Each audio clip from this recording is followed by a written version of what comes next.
दोस्तों, कहा जाता है कि त्रेता युग में एक ऐसा विमान था जो आज के आधुनिक विमानों से भी कहीं ज्यादा उन्नत था। एक ऐसा विमान जो न सिर्फ आसमान बल्कि समुद्र के ऊपर और धरती के किसी भी कोने में उड़ सकता था। एक ऐसा विमान जो आकार बदल सकता था, आवाज की गति से तेज उड़ सकता था। जी हां, हम बात कर रहे हैं पुष्पक विमान की। लेकिन सबसे बड़ा सवाल यह है, रावण के अंत के बाद इस अद्भुत पुष्पक विमान का क्या हुआ? क्या यह कहीं गायब हो गया या फिर किसी के हाथ लग गया? क्या आज भी कहीं यह विमान सुरक्षित है या फिर इतिहास की धूल में खो गया? आज इस वीडियो में हम जानेंगे रावण के बाद पुष्पक विमान का रहस्य। वाल्मीकि रामायण के उत्तरकांड में वर्णन मिलता है कि रावण के पास पुष्पक नाम का एक दिव्य विमान था जो असल में कुबेर का था। रावण ने बलपूर्वक इसे छीन लिया था। यह विमान एक बार में हजारों किलोमीटर का सफर तय कर सकता था। इसमें बैठने वालों को कभी भूख प्यास या थकान महसूस नहीं होती थी।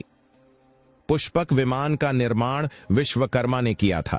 इसे देवताओं के लिए बनाया गया था। इसका मुख्यालय था अलकापुरी।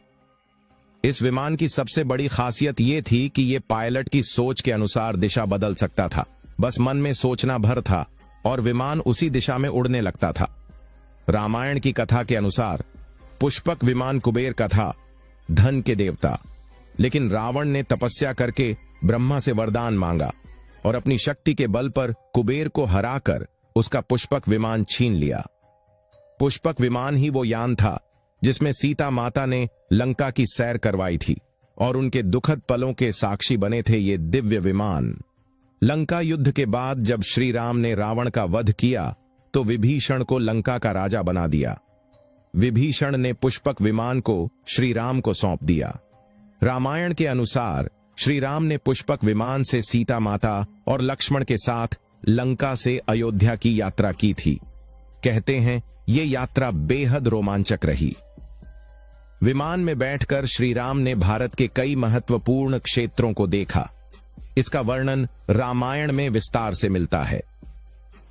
श्री राम के अयोध्या पहुंचने के बाद सबसे बड़ा सवाल खड़ा हुआ, क्या उन्होंने विमान यहीं छोड़ दिया? वाल्मीकि रामायण के अनुसार श्री राम ने पुष्पक विमान को उसके असली मालिक कुबेर को वापस लौटा दिया था। कहा जाता है कि कुबेर पुष्पक विमान को वापस लेकर अपने अलकापुरी चला गया और इसके बाद इस दिव्य विमान का कहीं कोई उल्लेख नहीं मिलता। हिंदू धर्म के कई ग्रंथों और पौराणिक कथाओं में बताया गया है कि पुष्पक विमान आज भी देवताओं के पास सुरक्षित है। कुछ मान्यताओं के अनुसार ये विमान हिमालय के किसी रहस्यमयी क्षेत्र में छिपा हुआ है। कई लोग मानते हैं कि पुष्पक विमान हिमालय के भीतर बनी गुफाओं में रखा गया है, जहां सामान्य मानव की पहुंच नामुमकिन है।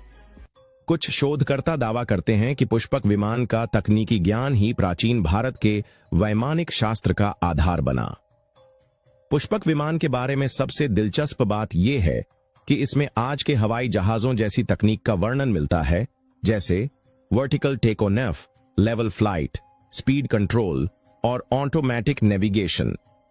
वैमानिक शास्त्र नाम की प्राचीन ग्रंथ में ऐसे कई विमानों का जिक्र मिलता है जो ऊर्जा के अलग अलग स्रोतों से चलते थे। रावण का पुष्पक विमान भी इनमें से एक था। इसके उड़ने का सिद्धांत आधुनिक रॉकेट और जेट इंजन से मिलता जुलता बताया गया है। भारत और दुनिया के कई वैज्ञानिकों ने पुष्पक विमान के अस्तित्व की जांच के लिए कई शोध किए हैं। ब्रिटिश काल में अंग्रेजों ने भी भारत में पुरानी संस्कृत पांडुलिपियों को पढ़कर पुष्पक विमान जैसी तकनीक को समझने की कोशिश की थी। आज भी नासा सहित कई संस्थाओं ने वैमानिक शास्त्र में दिलचस्पी दिखाई है। कई यूएफओ रिसर्चर का मानना है कि प्राचीन भारत के पुष्पक विमान और आधुनिक यूएफओ में काफी समानता है। विमान का आकार, उड़ान का तरीका, आवाज की रफ्तार से तेज उड़ान और इनका अचानक गायब हो जाना, ये सब आधुनिक यूएफओ की तरह ही हैं। क्या पुष्पक विमान सच में एलियन टेक्नोलॉजी थी या फिर प्राचीन भारतीयों के पास ऐसा विज्ञान था जो अब खो गया है? कुछ थ्योरी कहती हैं कि पुष्पक विमान दिव्य शक्ति से चलता था, इसे कोई भी नष्ट नहीं कर सकता था। कुछ लोग मानते हैं रावण की मृत्यु के बाद इसे विभीषण ने सुरक्षित रख लिया और गुप्त रूप से कहीं छिपा दिया। एक थ्योरी यह भी कहती है कि पुष्पक विमान का ज्ञान और उसका खाका भारत के राशियों के पास था, लेकिन इसे केवल वही जान सकते थे जो दिव्य शक्तियों के अधिकारी थे। श्रीलंका के नुवारा एलिया और रावण फॉल्स को रावण के पुष्पक विमान का उतरने का स्थान माना जाता है। अयोध्या, जहां श्री राम पुष्पक विमान से उतरे थे। कुछ मान्यताओं में पुष्कर झील के किनारे विमान के उतरने का जिक्र आता है। पुष्पक विमान की कथा बताती है कि भारत में वैमानिकी का ज्ञान प्राचीन काल से था। ये सिर्फ कहानी नहीं, बल्कि संकेत है कि हमारे पूर्वजों ने विज्ञान में कितना योगदान दिया था। पुष्पक विमान हमें प्रेरणा देता है कि तकनीक और आध्यात्मिकता का सही संतुलन हमें क्या क्या कमाल दिखा सकता है। क्या पुष्पक विमान सचमुच था या सिर्फ एक पौराणिक कल्पना? क्या ऐसा हो सकता है कि हजारों साल पहले इंसान ने आवाज से तेज उड़ान भरने वाली तकनीक बना ली थी? क्यों दुनिया के इतिहासकार पुष्पक विमान को मिथक मानते हैं, लेकिन नासा के वैज्ञानिक तक इसे समझने में रुचि रखते हैं? क्या आने वाले समय में भारत फिर से वैसी तकनीक बना पाएगा? पुराणों में रहस्यमयी संकेत मिलते हैं कि श्री राम ने पुष्पक विमान को कुश और लव के हवाले किया, लेकिन कुछ कथाओं में दावा है कि विमान हिमालय की रहस्यमयी गुफाओं में छिपा दिया गया ताकि आने वाले युगों में कोई दुष्ट ताकत इसका दुरुपयोग न कर सके। कई विद्वानों का मानना है कि पुष्पक विमान को तोड़कर उसके अद्भुत धातु और यंत्र सुरक्षित कर लिए गए, जो आज भी कहीं मौजूद हैं। क्या वाकई कहीं उस दिव्य विमान का मलबा छुपा है या ये सिर्फ मिथक है? सच क्या है, आइए जानते हैं आगे वीडियो में। ध्यान से समझिए। क्या आपने कभी सोचा है कि वो पुष्पक विमान आज कहां है? क्या उसका मलबा अब भी कहीं छुपा पड़ा है? आइए जानते हैं इस रहस्य को। कुछ शोधकर्ताओं का मानना है कि श्रीलंका के त्रिंकोमाली के घने जंगलों में आज भी उस पुष्पक विमान का मलबा छुपा हुआ है।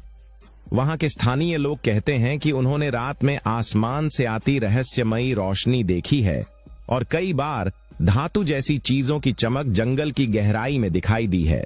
और सबसे दिलचस्प बात तो यह है कि आज भी कुछ वैज्ञानिक गुप्त रूप से उस मलबे की खोज में जुटे हैं। भारत और श्रीलंका की सीमा पर कई बार अजीब ध्वनियां और रहस्यमय ऊर्जा तरंगें दर्ज की गई हैं। क्या यह पुष्पक विमान की कोई निशानी हो सकती है? दोस्तों, पुष्पक विमान का मलबा आज भी इन जंगलों में मौजूद है। वह कहीं न कहीं इस धरती की गहराइयों में छुपा हो सकता है और शायद वो दिन अब दूर नहीं जब दुनिया इस प्राचीन अद्भुत तकनीक के साक्षात प्रमाण देखेगी।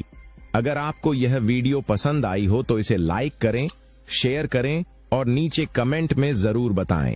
क्या आप मानते हैं कि पुष्पक विमान सच में था? और हाँ, चैनल को सब्सक्राइब करना न भूलें, क्योंकि ऐसी और भी वीडियो हम आपके लिए लाते रहेंगे। जय श्री राम।